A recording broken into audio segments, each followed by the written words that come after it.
ছেলের বয়স এখন 6.5 বছর।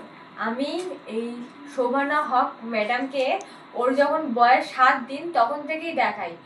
আমার বাচ্চা পুরো সুস্থ, আমার বাচ্চার কোনো কিছু বলতে গেলে তো হয়ই না। আমি ভ্যাকসিন ট্যাকসিন সব ম্যামের কাছে দিতাম।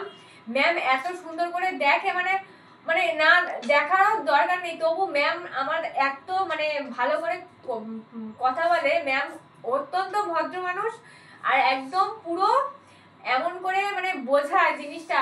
আর আমার ছেলের কোনো অসুবিধাও হয়নি, আমার ছেলেও ভালো, কোনোদিন কোনো অসুবিধা। সেই 7 দিন বয়স থেকে আমার ছেলে সুস্থ, যদিও বা কোনো কিছু হয়।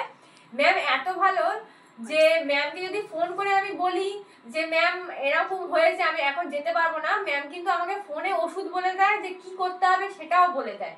আমি ম্যামের কাছে খুব স্যাটিসফাইড, আমি খুব খুশি আছি। ম্যামকে আমি সারা জীবন দেখে যাবো। আর আমার ছেলেকে, ছেলের যতদিন যত দরকার পড়বে মানে শরীরের হিসাবে, আমি ম্যামকেই দেখিয়ে যাব। আমি ম্যামের থেকে কোনোদিন দূরেও যাবো না, কিন্তু ম্যামকে আমার খুব পছন্দ, ম্যাম আমার খুব ভালো লাগে।